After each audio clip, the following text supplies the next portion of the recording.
Лукашенко хвалится, эксперт УАН абвяргае. І гучыць адназначна, у Беларусі ніякай ядравай зброі няма, больш за тое і не будзе. Хаця яшчэ напярэдадні узурпатар гаварыў пра дзясяткі расійскіх ядравых боегаловак у наяўнасці. Вітаю ў аб'ектыве, Сергей Падсасонны і ў нашай праграме.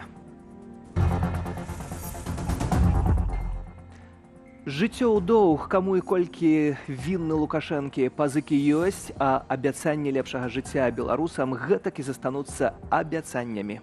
Наш внешний долг России очень сильно влияет на политическую самостоятельность.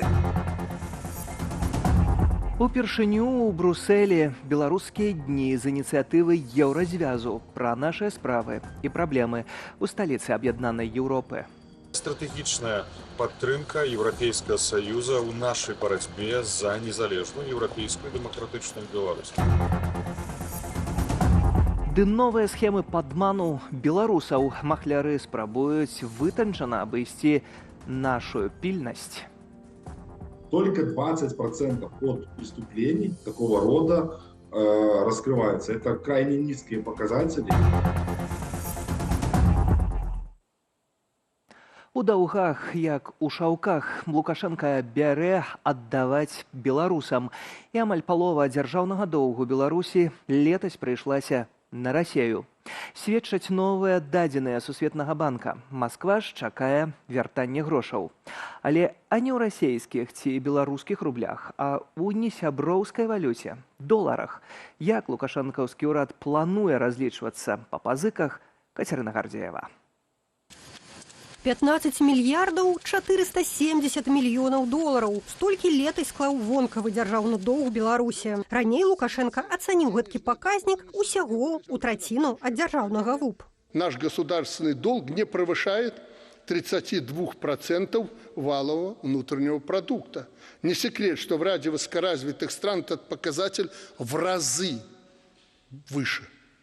Звесткі пра пазыкі нашай краіны агучыў Сусветны банк. Айчынныя ж чыноўнікі гэтай інфармацыі не публікуюць. Міністэрства фінансаў засакрэціла суму даўгоў яшчэ 2 гады таму. Гэта вельмі странна, што яны не публікуюць, таму што калі для мас гэта гучыць добра, што дзяржаўны доўг у параўнанні з іншымі гадамі ён паменшваецца, але для эканамістаў гэта не вельмі добры сігнал. Гэта дэманструе, што менш давера краіне і менш грошаў даюць краіне, менш крэдытаў выдаюць краіне. Большая частка дзяржаўных пазыкаў летась прыйшлася на Расею. Так званай сяброўскай краіны Беларусь вінная амаль 8 мільярдаў долараў. У топ-5 крэдытораў беларускага ўраду увайшлі таксама трымальнікі аблігацыяў, Еўразійскі банк развіцця, Кітай ды Міжнародны банк рэканструкцыі і развіцця.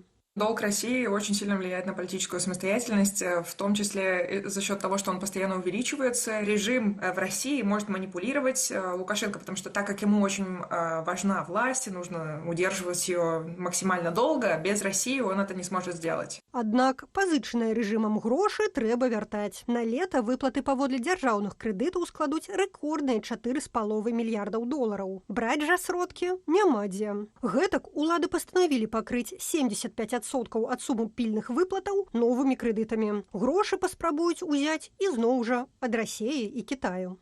Кітай заўсёды рады купіць краіну новую. Яны актыўна гэта робяць і ў Афрыцы, і вось у Беларусі, у цэнтры Еўропы адхвапіць сабе краіну было б для іх вельмі цікава. Ускладняе выплаты і валюта, у якой некалі браліся пазыкі. Асноўная частка з іх намінаваная ў долар США. Іх жа паступленне ў дзяржаўны скарб цяпер абцяжаранае санкцыямі. Аднак улады захоўваюць аптымізм. Сейчас этот доллар уже потихоньку начинает проседать, потому что никому не нужен будет завтра. Гэта крэдыторы з недружалюбных краінаў замест дамоўленых платаў у доларах летась атрымалі траншы ў беларускіх рублях. Сродкі перавялі на рахункі ў Беларусьбанку. Відаць, гэткі крок паўторыць і сёлета. Это такое фактически объявление дефолтов в стране, потому что она не имеет возможности выплатить сейчас внешний долг. Когда практически все программы поддержки были сокращены от Европейского Союза для Беларуси, то как бы новых денег никто не дает, а старые отдавать не хочется, поэтому идут на такие манипулятивные методы. Агульны жа вонкавы доўг Беларусі, пазыкі як ураду, так і дзяржаўных кампаніяў летась дасягнуў амаль 25 мільярдаў долараў. Пасля ўсіх запланаваных выплатаў у дзяржаўным скарбе з'явіцца дзірка на 4,5 мільярда рублёў. Менавіта з такім дэфіцытам складзены дзяржаўны бюджэт на наступны год. Кацярына Гардзеева, Белсат. Яшчэ адна тэма. Сачыць за беларускімі чыноўнікамі стануць яшчэ мацней. Для гэтага ў Беларусі ствараюць адзіную інфармацыйную сістэму кантролю за выкананнем даручэнняў кіраўніка краіны. Пад асаблівы нагляд возьмуць усе міністэрствы, мясцовыя ўлады, канцэрны, Нацбанк ды іншыя дзяржаўныя органы і арганізацыі. Сістэму прафінансуюць з дзяржаўнага бюджэту і размесцяць у інфраструктуры Нацыянальнага цэнтру электронных паслуг. Самыя ж справаздачы пра хаду выканання даручэнняў і вынікі ў сістэму будуць змяшчаць адказныя асобы. Сярод іншага у базе прадугледзяць адказнасць за своечасовасць і паўнату размешчанай інфармацыі. Паводле былога чыноўніка Арцёма Брухана, гэткім новаўвядзеннем спрабуюць сістэматызаваць даручэнні Лукашэнкі, каб тыя не канфліктавалі паміж сабой, але ці палепшыцца ад гэтага праца дзяржслужбоўцаў. Гэта спроба такімі адміністрацыйнымі і прынуждальнымі метадамі, мерамі паспрабаваць вертыкаль працаваць лепш. А яна працуе не працуе лепш і эфектыўней не таму, што іх мала б'юць бізуном. Якраз гэтага там хапае.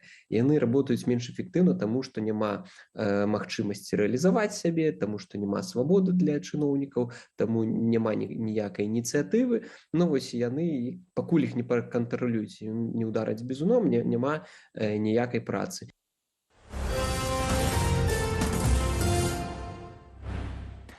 А цяпер Брусэль, а там упершыню дні Беларусі і пра нашыя беларускія справы ды праблемы. Вялікая беларуская дэлегацыя ў сталіцы Аб'яднанай Еўропы на месцы і наша журналістка Юлія Лабанова. Юля, вітаю, якія падрабязнасці з Брусэлю? Вітаю, Сергей, вітаю гледачоў з Еўрапарламенту, месца, дзе прымаюць важнейшыя палітычныя рашэнні еўразвязу.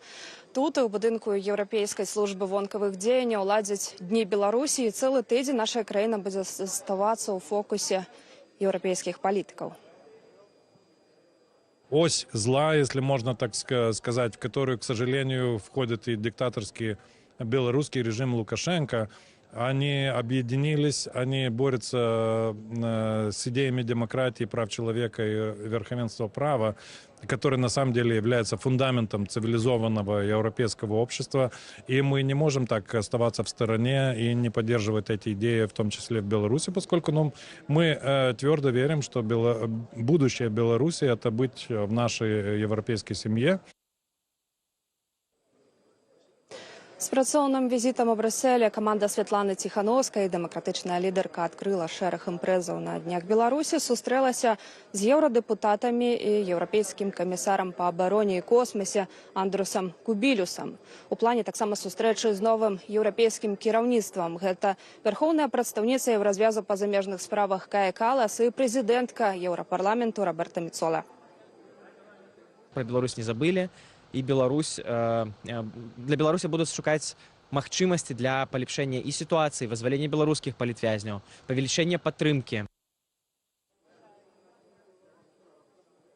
Правядзенне дзён Беларусі супала з паседжаннем кансультатыўнай групы «Беларусь-Еўразвяз». Сярод галоўных мэтаў дамагчыся адказнасці для рэжыму Лукашэнкі за злачынствы і не прызнаваць новыя выбары. калі не наступіць адказнасць, значыць, беларусы будуць траціць веру ў дэмакратыю, у еўрапейскую будучыню. Для нас вельмі важным, каб Еўрапейскі Саюз выступіў гарантам нашай незалежнасці, бо калі маюць адбыцца перамовы па сітуацыі ў краіне, нам важна, каб былі прадстаўнікі Беларусі магчыма, на розных узроўнях гэтых папярэдніх перамоў ці саміх перамоў, але, напэўна, каб пазіцыя дэмакратычнай большасці беларускага грамадства была прадстаўлена. Таксама сёння на адмысловай канферэнцыі пачалі абмеркаванне праектаў законаў для новай Беларусі, як у ёй мае выглядаць інстытут судзейскай улады, роля паліцыі і амбудсмена. А пра палітвязняў нагадалі на выставе малюнкаў і лістоў з-за кратаў. Праз 1,5 гадзіны канцэрт вольнага хору і акардэаніста Ягора Забелава. Студыя. За гэтыя падрабязнасці Юлія Лабанова з Брусэлю пра дні Беларусі. А мы, спадарства, працягваем. Расейская і лукашэнкаўская прапаганда забароненая санкцыямі ў краінах Еўразвязу, аднак залівае сацыяльныя сеткі і метаплатформы. Група даследнікаў з Alliance for Europe і Science Feedback і яшчэ 8 грамадскіх арганізацыяў знайшла сотні акаунтаў, якіх не павінна быць у інфармацыйнай прасторы Еўразвязу. Але яны ёсць, ды абнаўляюцца і аб'ядноўваюць больш чым 20 мільёнаў падпісантаў, многія з якіх рэзідэнты краінаў Еўразвязу. Пра тое, як працуе сістэма блакавання падсанкцыйнага кантэнту на розных платформах, Юлія Цяльпук.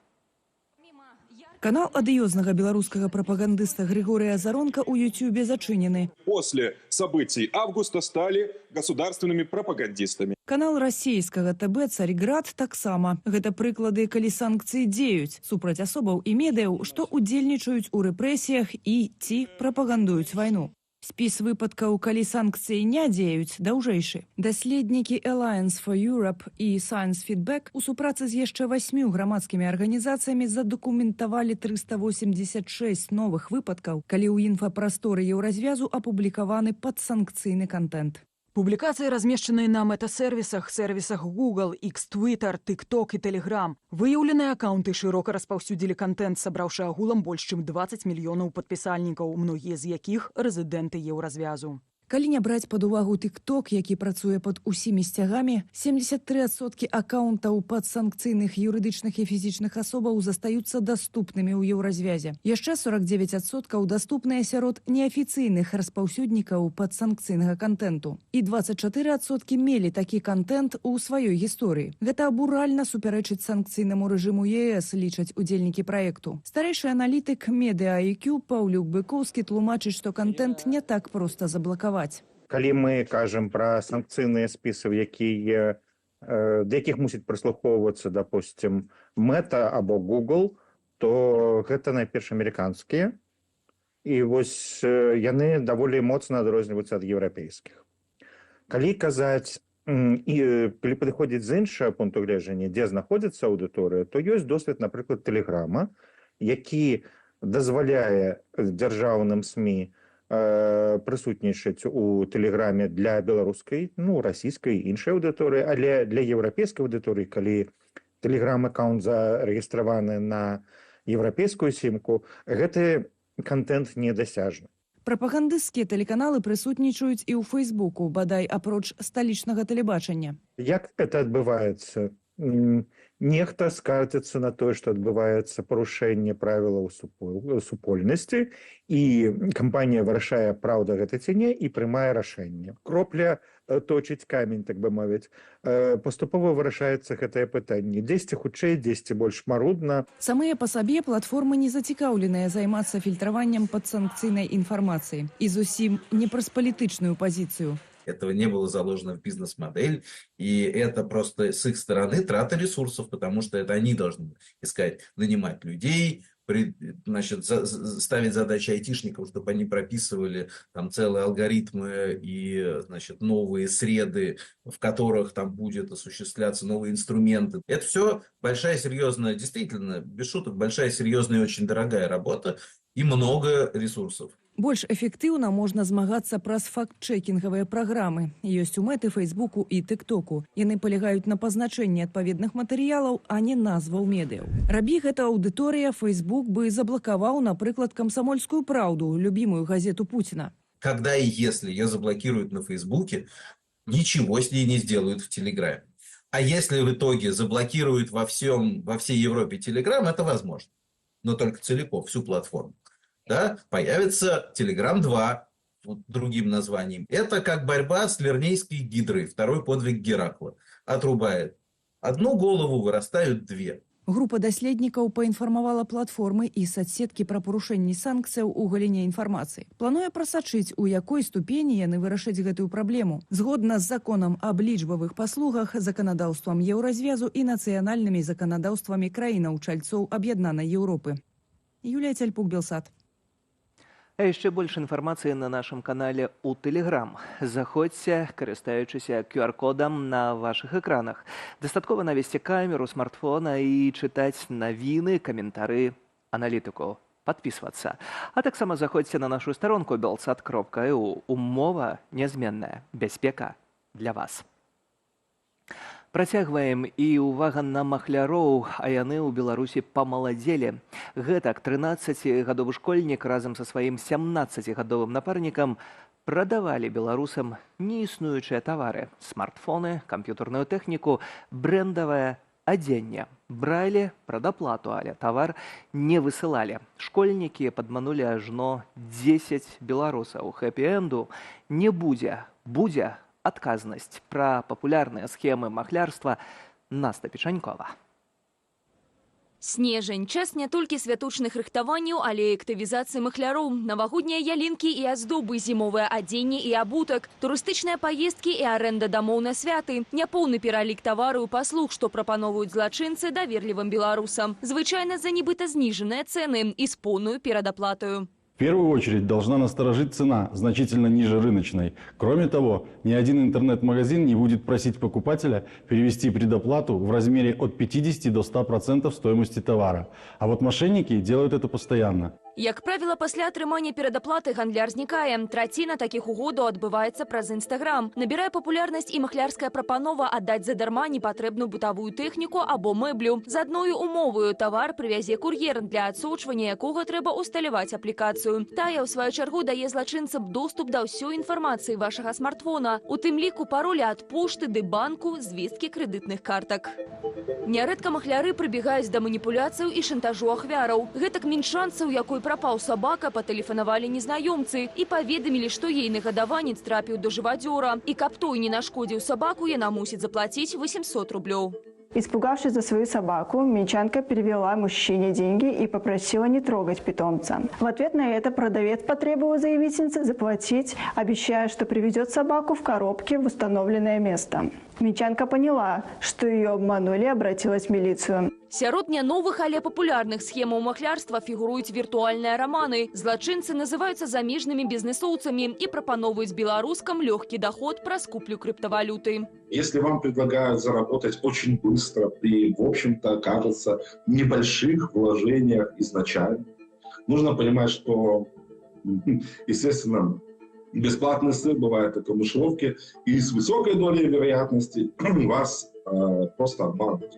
Тое даказвае гісторыя мінчанкі, што перавяла больш за 16 тысяч рублёў фэйкаваму бізнесоўцу з Дубаю, але доходу з крыптавалюты так і не дачакалася. На такую ж схему падману натрапіла і іншая жыхарка сталіцы. Яна ўклала ў біржу амаль 27 тысяч рублёў і паспела вывесці з яе только $350.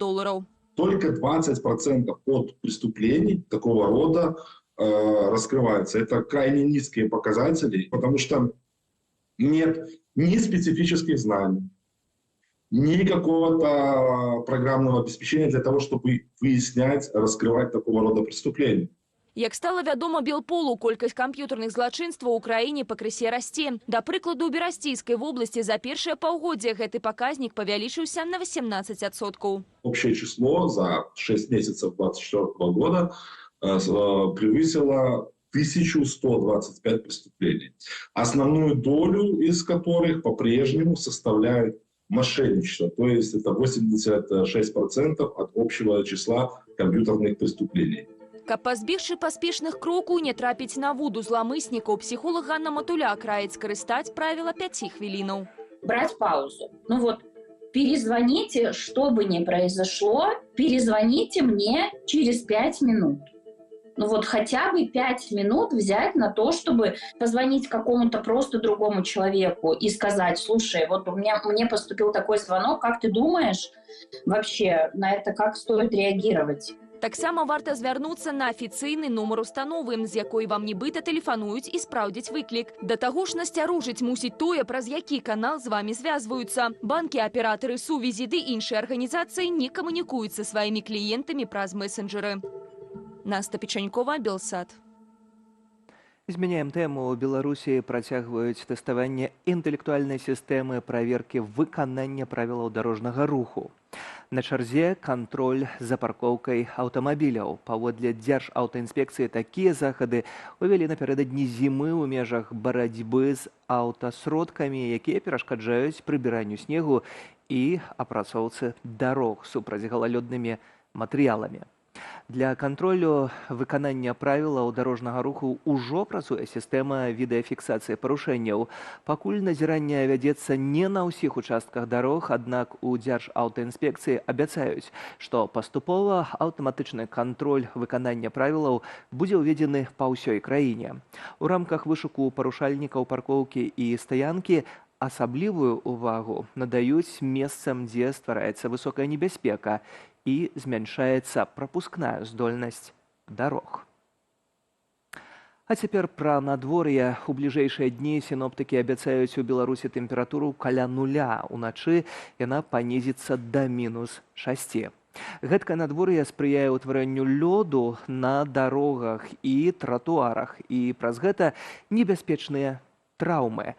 Як не трапіць на бальнічны і ад каго патрабаваць кампенсацыі ў выпадку няшчасця, Ірына Дарафійчук. Календарна зіма ўжо пануе ў Беларусі, аднак кліматычнай мы яшчэ не бачым снегу, пакуль выпала няшмат. Але колькасць зімовых траўмаў ужо вырасла. Толькі цягам выходных жыхары Віцебшчыны амаль 100 разоў звярнуліся да дактароў пасля падзенняў. Самые частые, естественно, это перелом лучевой кости в типичном месте, потому что люди, падая, опираются на руку и ломают лучевую кость. Переломы лодыжек очень часто. Ну и остальные переломы, в общем, не исключаются. И бедренная кость, и все, и позвоночник. Паводле афіцыйнай статыстыкі, штогод беларусы атрымліваюць каля 700 тысяч траўмаў, і кожная 5-я з іх вынік галалёду. Далёка не заўсёды гэта пераломы. Чаще всего мы видим до 80% это ушибы, 10% это вывихи и 10% это переломы. Каб знізіць траўматызм, адмыслоўцы раяць насіць узімку абутак без абцасаў з мяккай рыфленай падэшваю. Хадзіць лепш дробнымі крокамі, нібы слізгаючы, не спяшацца. Сумкі не насіць на плячы, бо змяняецца цэнтр раўнавагі. Калі ж страцілі раўнавагу, варта групавацца і падаць на бок, не выстаўляючы выпрастаных рук. Если это боль в руке, аккуратно придерживая руку, естественно, с помощью желательно встать и направиться в ближайший травмпункт для того, чтобы сделать снимки и, в общем, соответствующие процедуры.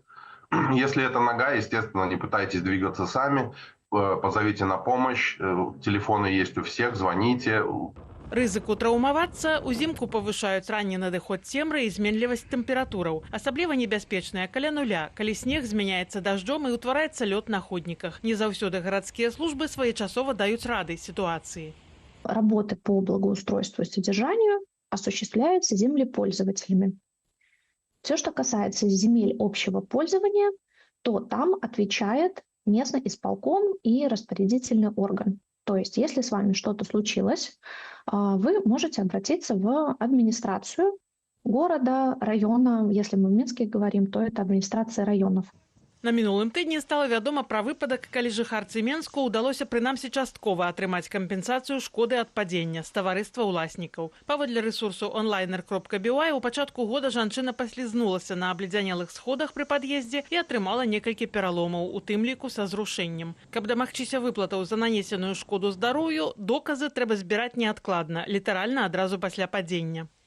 Вы должны вот прям физически снять на телефон видео, фотографии, где вы упали, зафиксировать это. Дальше вызвать скорую. Скорую, которая опять-таки зафиксирует и место происшествия, и повреждения. Потом обязательно взять из больницы выписку. То есть даже если это был просто ушиб, все равно, где есть, будет подпись врача. Таксама трэба захаваць чэкі на ўсе платныя працэдуры і рамонт пашкоджанага адзення ці рэчаў. Калі арганізацыя, адказная за прыбіранне, адмовіцца плаціць кампенсацыю, з гэтымі доказамі можна звяртацца ў суд. Ірына Дарафейчук, Белсат.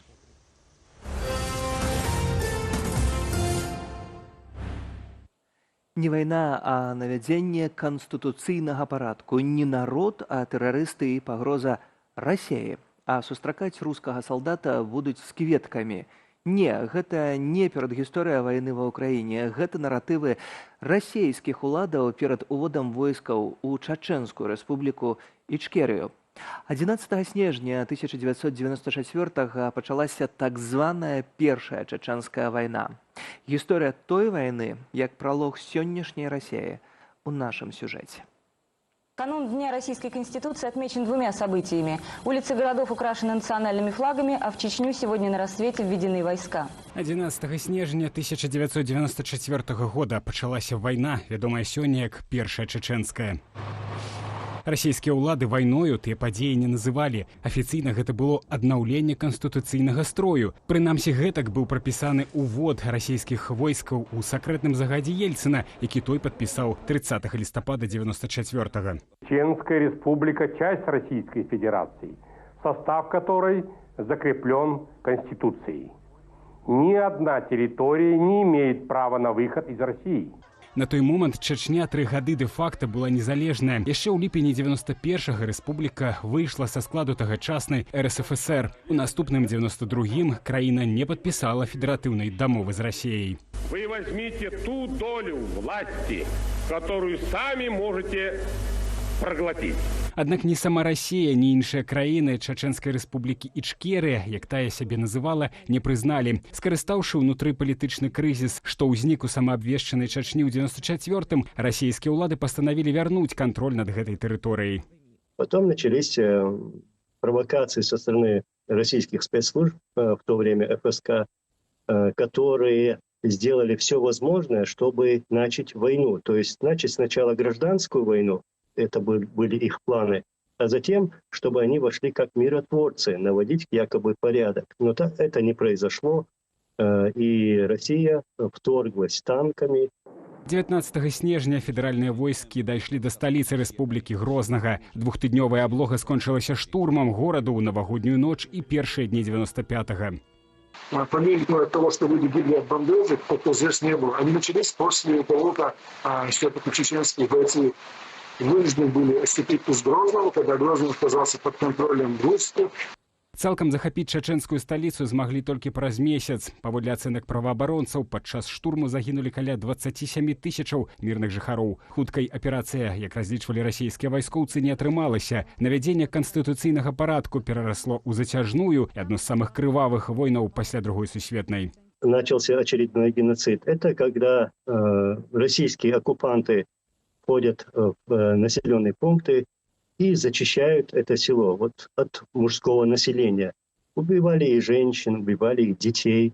Жорсткасць праяўлялі абодва бакі. Чачэнскія сепаратысты практыкавалі забойствы закладнікаў, а таксама ўчынялі захоп закладнікаў за межамі рэспублікі. Адным з самых крывавых стаў Будзёнаўск, дзе байцы Шаміля Басаева ўварваліся летам 95-го ў бальніцу. Падчас аблогі і штурму загінулі 129 цывільных асобаў. Такія акты тэрарызму толькі павышалі градус узаемнай нянавісці. На гэта ж працавалі некаторыя праўладныя СМІ. Вообще мы правильно делаем, что мы здесь находимся. То, что их давить, гадов, надо, это правильно. У Еўропе настроі грамадскасці наадварот былі на баку чачэнцаў. Гэтае ж гледзішча мелі і некаторыя беларускія палітыкі. Чечня змагаецца і за нас. Яны проліваюць кроў за нашу свободу таксама.